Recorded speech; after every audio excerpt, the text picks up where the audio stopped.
ગુજરાતની અંદર અવારનવાર આપણે એવું જોતા હોઈએ છીએ કે કોઈ પણ કાર્યક્રમ હોય, ક્યારેક જો કોઈકને ટકોર કરવી હોય કે કોઈકને ચીમકી આપવી હોય તો પછી અનેક નેતાઓ એવા છે કે જે સામે પક્ષ વિરોધ પક્ષ છે એમના નેતાઓને આમંત્રણ આપતા હોય છે। તો આ બધાની વચ્ચે હવે એ પણ સામે આવ્યું છે કે ભાજપના એક નેતાએ કોંગ્રેસના જે નેતા છે રાહુલ ગાંધી તેમને આમંત્રણ આપ્યું છે। હવે કયા કાર્યક્રમમાં આવવા માટે આમંત્રણ આપ્યું છે તેમની વિગતે ચર્ચા કરીએ।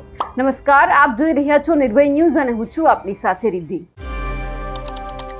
ગુજરાતની અંદર કે પછી દેશભરમાં અનેક એવા કાર્યક્રમ હોય છે કે જ્યાં સત્તા પક્ષના નેતાઓ છે વિપક્ષને આમંત્રણ આપતા હોય છે કે આવો સાથે મળીને આ કંઈક કામ કરીએ। હવે આ જ બાબતે જ્યારે આપણે જોયું કે સરદાર વલ્લભભાઈ પટેલની 150મી જન્મ જયંતિ હતી અને એ જ સંદર્ભે અલગ અલગ જિલ્લાની અંદર જ્યારે એકતા યાત્રા કાઢવામાં આવી હતી અને એ પછી ક્યાંક નિર્ણય લેવામાં આવ્યો કે 26 તારીખથી 6 ડિસેમ્બર સુધી આપણે યુનિટી માર્ચનું આયોજન કરવાનું છે, જેમાં કેન્દ્રીય નેતાઓ પણ જોડાવાના છે। અને હવે જ્યારે કેન્દ્રીય નેતાઓ જોડાય, એકતાનો સંદેશ અહીંયાથી લોકોને આપવામાં આવે અને એ જ બધી વાતની અંદર હવે જે વડોદરાના સાંસદ છે હેમાંગ જોશી તેમણે રાહુલ ગાંધીને આમંત્રણ આપ્યું છે। રાહુલ ગાંધીને કહ્યું છે કે તમે આમ તો ખૂબ ચાલો છો પણ તમે રાજકારણમાં નથી ચાલતા। જો તમે રાજકારણમાં નથી ચાલતા તો એક વખત તમે અમારી યુનિટી માર્ચમાં પણ આવો, જેથી કરીને તમને પણ ખબર પડે કે એકતા શું હોય છે। આ બધાની વચ્ચે જ્યારે આમંત્રણ આપવામાં આવ્યું છે અલગ અલગ કેન્દ્રીય નેતાઓને, પણ ખાસ જે હેમાંગ જોશી છે તેમને જે રાહુલ ગાંધી છે એમને એક પત્ર લખ્યો છે, સ્પેશિયલ ઇન્વિટેશન આપવામાં આવ્યું છે કે તમે ખાસ આવો અને જુઓ કે ગુજરાતની અંદર શું થઈ રહ્યું છે।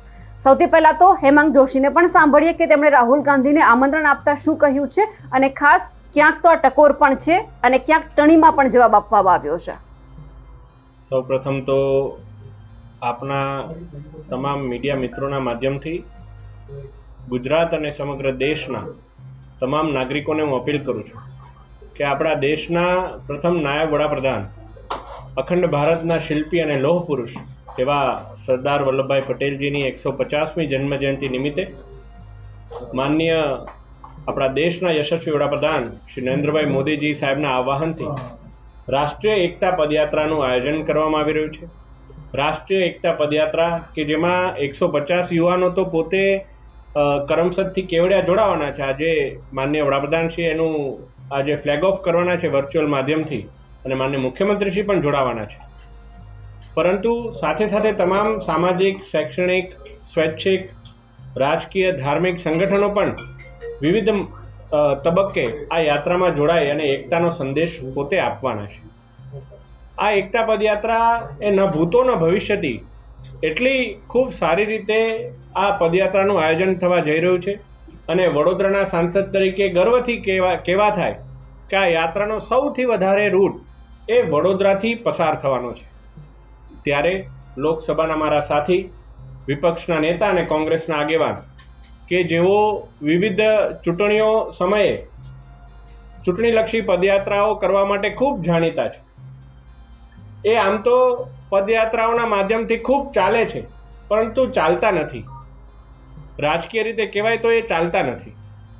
ત્યારે એવા ભાઈ શ્રી રાહુલ ગાંધીજીને મેં આજે પત્ર લખ્યો છે કે આપ આવો।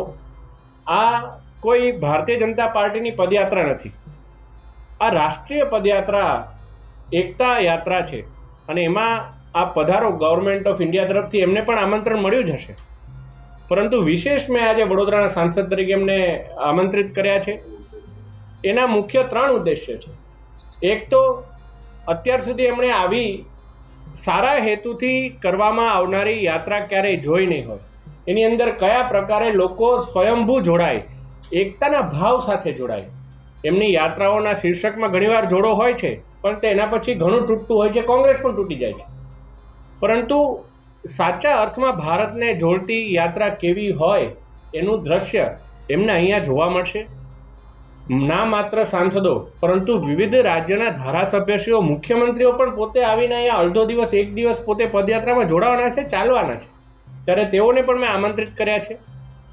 બીજી વાત એવી છે કે કોઈને કોઈ કારણસર સરદાર વલ્લભભાઈ પટેલજી માટેનો જે એક સુહૃદ ભાવ હોય, જે સન્માન એમને કોંગ્રેસ પાર્ટી તરફથી મળવું જોઈએ, એ દાયકાઓથી મળી નહીં રહ્યું। ઘણીવાર સંસદની કેન્ટીનમાં અમારા કોંગ્રેસના સાથી સાંસદો સાથે ઓફ ધ રેકોર્ડ ચર્ચા થતી હોય કે પછી કોંગ્રેસના કાર્યકર્તાઓ સાથે ક્યારેય કોઈ સામાજિક કાર્યક્રમમાં ચર્ચા થતી હોય ત્યારે એવું મને એ પલ્સ મને મહેસૂસ થયો છે કે જાણે કોઈ અઘોષિત ફરમાન હોય કે સરદાર સાહેબની જે સ્ટેચ્યુ ઓફ યુનિટી માનનીય મોદી સાહેબે આટલી ભવ્યાથી ભવ્ય એવું કહેવાય કે દુનિયાની 8મી અજાયબી એવી પ્રતિમા બનાવી છે, એમને જોવા માટે, એમને ત્યાં એમના દર્શન કરવા માટેની પણ કોંગ્રેસના કાર્યકર્તાઓને જાણે પરવાનગી ના હોય. આ પ્રકારની ગૂંગળામણમાં જ્યારે કોંગ્રેસનો કાર્યકર્તા જીવતો હોય ત્યારે જો તેઓ પોતે સરદાર સાહેબને સન્માન કરવા માટે આ પદયાત્રામાં જોડાશે તો આ ગૂંગળામણમાંથી કોંગ્રેસનો એક એક કાર્યકર્તા પણ આઝાદી અનુભવશે. વિષય છે કે હેમાંગ જોશીએ રાહુલ ગાંધીને જે આમંત્રણ આપ્યું છે, હવે એ પછી જોવાનું છે કે કોંગ્રેસ એમનો જવાબ કઈ રીતે આપે છે. રાહુલ ગાંધી ખરેખર આવે છે ખરા? અમારા અહેવાલને લઈને આપનું શું માનવું છે કમેન્ટ કરીને ચોક્કસથી જણાવજો. સાથે જ અમારી નિર્ભય ન્યૂઝ ચેનલને લાઇક, શેર અને સબસ્ક્રાઇબ કરવાનું ભૂલશો નહીં. નમસ્કાર.